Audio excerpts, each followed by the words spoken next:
someone that has a degree. I mean, they don't care about your bachelor degree. They don't care nothing about your doctorate degree. They probably don't even know what it is. They want to know, do you know what it's like to have a mother that smokes crack? Do you know what it's like to have a father that smokes crack? Do you know what it's like to have a parent molest you? If you can't say yes to any of those questions, they're going to close you out because they look at you as someone that's just trying to, downplay what they're doing or say that they're making excuses or, treat them like a victim. Yeah. So I am looking for people to, join the campaign, that I'm putting together in December so we can go into these schools and, prepare our kids for the things that are coming because they are coming back. Is that something that you had to deal with yourself with as a child? The whole concept of bullying, is that something that you were able to relate to the kids on a personal level because it's something that you faced yourself? No, I was never bullied, but I was around bullies.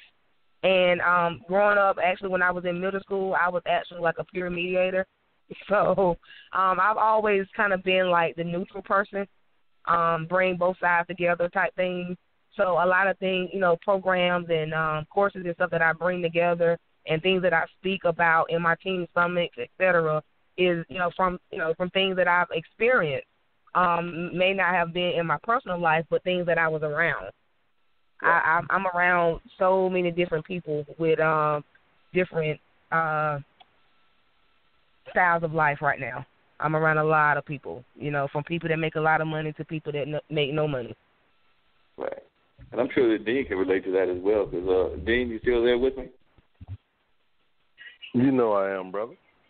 Yeah, so I'm sure you can relate to. I'm sure you can relate to all of this because you have worked with the NAACP, but then you've also worked there in the penal system. So you've been able to probably relate to a lot of what Ms. Barrett is talking about because you've been able to be in that kind of environment yourself. And also having to adjust your conversation to your audience that you're speaking to. It's easy to go in and say something, but you have to make sure that the individuals that you're speaking to, like she said, you can't go in certain places and kick off that master's degree or that bachelor's degree language because they're going to look at you and say, look, I'm not sure exactly what you said, but since you're right. not making sense, I don't want to talk to you anymore because you think you're better than I am.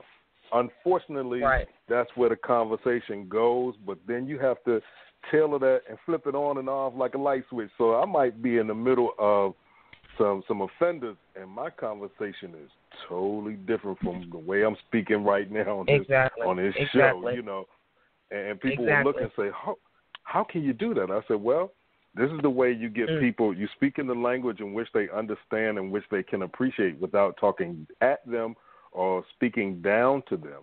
And then they're able to tell you the things that they need, the things that they would like to see.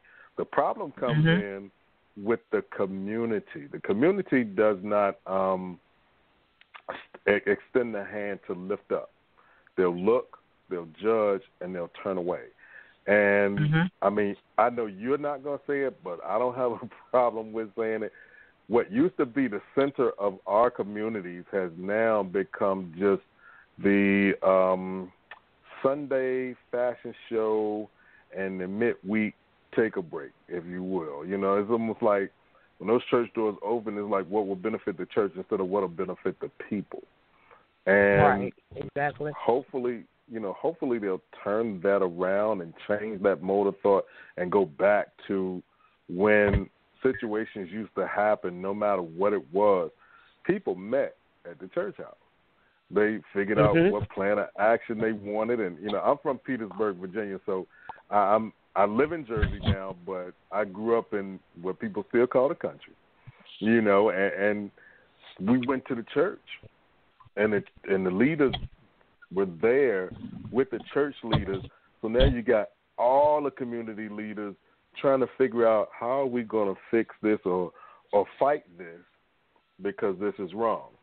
It's not the case today. So now you have a nonprofit where you're trying to do something, and nonprofits, exactly what it says, nonprofit. You're not going to make any money for you.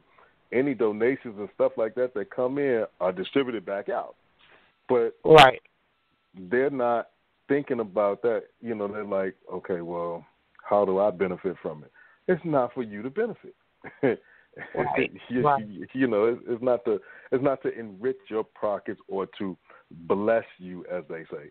You know, it's for the betterment of someone who may have had at one point and lost everything, may have never had and are fighting to get something. And so, you know, keep pushing, keep doing what you're doing, because it's going to catch on. When people realize that helping people means more than helping yourself, because if you help yourself, once you run out of helpers, you have nothing left. So, you know, that's true. Keep going the way you're going. And I know some days you're going to say, man, what am I doing? These people are getting on my nerve. Everybody has 1,000 questions. And after you answer all of the questions, they still say, oh, all right. And then that's it. It's like, I need more than your all right. I need way more. Your all right means nothing to me. Now, if you say all right and then you show up, or you can point me in a direction of where I can get some additional funding or donations or whatever it may be, then I thank you. But that's not the majority of the people. The majority of the people are like, oh, okay, thanks for answering my questions. And then you turn around, and when you call them, you get the voicemail like, oh, you know I'm busy. No, you're not. You're just hiding. If you don't want to do it, just say no. I respect you more, you know, but it's going to catch on, because I had a couple of ideas for, like, you know, some things that I see up here. And, you know, it's like I'm just trying to figure out and talk to some people and figure out where the walls are so I can figure out a way to get around them. You know, so like I said, keep pushing and keep going, because it's going to happen for you. Oh, yeah. Sounds like it's already happening on a lot of different levels, and that you're having a lot of tremendous success. Now, in the creation of your nonprofit, just for those other people that might be thinking, like Dean is, about that they might want to create a nonprofit and do work in, because you mentioned it a couple of times that other people in even other states, other places might have similar passions and might want to do this. What are some of the lessons that you have learned that you would pass on to others that might want to do something similar to you, and what are some of the most unusual roadblocks that you've had to face when creating your business? I probably would say believe in yourself. That's the main thing. You have to believe in yourself. If you get discouraged or you slow down, your backup gonna slow down. Your backup is going to be discouraged. The other thing is, you know, I would say, you know, write your business plan, stick to your vision. It's okay to add on to it, you know, but, you know, don't be afraid to take the small steps to get to where you're trying to go. And one of the other things that I would say is save you some money. Marketing is everything, and it's not always material things, but also word of mouth. Word of mouth is the best marketing tool out there. And don't share your vision with everybody. People will steal your ideas. They will sit with you. They will say, oh, yeah, that's something I want to do. If they say that's something they want to do, get out of there. Because if you share your vision with them and they have more money than you, next time you see them, they will be doing everything that you sat there and told them that you wanted to do, because people would do it. I would say get contracts, always email, keep a paper trail, and get a lawyer on your team, or somebody that can definitely, you know, look over your documents and, you know, look over your contracts, et cetera. And, you know, and like I said, and have that passion. Don't go into it thinking you're going to be a millionaire. Don't go in there thinking, oh, well, yeah, it's easy to get this 501c3. Now all I got to do is get these grants, because it's not easy. You know, I started out just doing this stuff, you know, for free, like I said, with my own money. And then, you know, I would talk to some people, and they'll say, well, you know, you can get money for this. Okay, well, how can I get money to make it easy? Get your 501c3. You get your 501c3. Then they say, oh, well, go ahead and get you a grant writer. Well, grant writers aren't free. I haven't found a grant writer yet that won't less than $1,000. Well, that's $1,000 that you're risking to invest into someone that's going to write a proposal based off of your vision, and it may get accepted and it may not. You know, if it get accepted, good job. You spent $1,000 and got $10,000. But what happens when it doesn't get accepted? You pretty much just gave away $1,000. So don't go into a nonprofit thinking that you're going to just get grant money and money's just going to be falling out the sky, because it doesn't work like that. And as soon as you get your 501c3, they're going to say, oh, okay, well, you got your 501c3. Now we need to see who you partner with. Then after you partner with people, then they want to know, well, how much money have you made on your own? How many kids have you contacted and worked with on your own? Then they want to know, what's your plan if we take back our grant money? So it's a lot.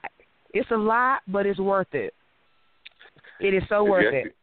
Yeah, because you actually brought up two interesting points. One is that my mom actually worked for years as the Golden Leaf Foundation, and before that, the Smith Reynolds. So she did a lot of work in the foundation world in terms of giving out money to different organizations. And I can tell you that most of that money, people think that they're going to just give you that money and keep giving you that money. The truth of the matter is that most of the time they want you to wean yourself off of that money. So, yes, they will give you an initial grant, but they want those grants to go down less and less the longer that you're with them, so that eventually you're able to be self-sufficient. That's kind of their goal, giving you that money. But a lot of times too many people think that they're just going to, like, keep giving you that same money, that same amount every year, and that is not usually the case, because they want you to wean yourself off that money to become more and more self-sufficient. And what you brought up about the grant writers is really interesting, because I've had a couple of friends that have reached out to various grant writers trying to find good grant writers. And you're right, there's a lot of grant writers out there. There's a lot of grant writers that charge a lot of money. And there are a lot of not that great grant writers out there, because a lot of times I've had several friends of mine that have told me that they have spent hundreds, if not thousands of dollars on grant writers. But when they got back to proposals, the proposals were so full of misspellings, bad grammar, just not well developed at all, that they basically, like you said, it almost amounted to throwing away their money, because they had hired a grant writer and given that grant writer money, and the grant writer, even though they had that title, didn't necessarily know what they were doing. Because, you know, we've got a lot of people out there that claim that they are this title or that title, but when it comes time to doing it, they're not that title or this title. As I've talked about on this show before, I've got a good friend of mine who is used to be the rental coordinator for the Carolina Theater. He had a stroke, and now he just kind of like doing independent business consulting and doing some various other independent businesses. But when he was the rental coordinator, he said everybody and their mother was a producer until it came time to actually write the check. And that's when you knew who the real producers were, because, as he said, you know, Carolina Theater or even DPAC, and I imagine Raleigh Memorial, any of those places, none of them are cheap. But so everybody is a producer until it's time to actually write that check and come up with a plan with the date and the money, and then you find out who the real producers. Then you find out who the real producers are.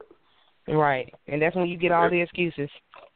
Oh yes, he said he had tons of excuses, all kinds of people saying that, you know, couldn't do it for this reason, couldn't do it for that reason, needed to get this, needed to get that, and he just got tired of it. So that's kind of one of his mottos even now, because both he and myself have worked with a gentleman that runs the Veterans Program, and he's actually done some talent showcases with. He's connected with the Apollo, and I know they're looking to come to Raleigh at some point, so we might have to get in touch with you about that, because so far they've been to Henderson, Kinston, Fayetteville, Durham, and Goldsboro, and I know I'm leaving out some cities, but they basically do just like the Apollo, because they have an arrangement with the Apollo. So the winners actually, and they just recently came from their last trip, but the winners every season go up to the Apollo and have a guaranteed audition, and for the most part, it's like a 90% success rate of actually getting on the show. So they have a tremendous success rate of actually getting on the world-famous Apollo Theater from doing this program that is basically a feeder program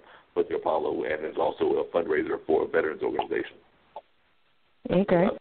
With Captain Newborn, because I know he was looking at Shaw and I think possibly St. Augustine, some of the colleges there in the Raleigh area, because he's already done it both at the Hayti Heritage Center and at the Salvation Army here, but he hasn't made it to Raleigh. He hasn't made it to Raleigh yet, even though when both the Durham contest as well as some of the other contests, a lot of the winners were out of the Raleigh area.